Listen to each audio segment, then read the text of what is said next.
السلام عليكم ورحمة الله وبركاته. أنا صالح والله waxaan leeyahay ninkii ku dilay goriyo cawl taliyaha ee askariga ahaa in la dilo oo sharcigu dilo anaga ogol waayo nafku jiro nin buu dilay taliyihiisa buu dilay laakiin qofka waxa la mariyaa markuu wax dilo maxkamadda wax hay'ado sharci u leeyahay jiro oo dalku leeyahay laakiin madaxweynihii iyo nuux taani oo qeeraysan ayaa 7 casho lagu dilay kuwii casayr dilay waxay xidhan yihiin 5 sano مدهب محل الله يستر مساعد حسين بكر للدلو مدحوينا iyo nuux taani dhiiga ku kaca waxa weeye haday sidaa tahay madaxweynuhu waa oday reer ninkii Itoobiya markuu ka yimi yiri madaxweynuhu markuu ka maqnaa reerkoodaga waxa habeen galab carrawtiin buu ugu yimi run buu sheegay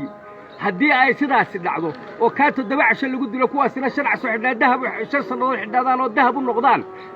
habara waliya habar jeclay noqonay waa loo gaarsanaya waxay joogan gowlalaale waxay joogan qorilugud waxay joogan gambadhe waxay joogan ceergaabo waxay joogan cayn meel aan dhex joogin ma jirto dadku isku dhex jira war dadkaaga ilaasho hadii ay sidaas dhacdo waxay noqonaysaa reer iyo reer dadkaaga ilaasho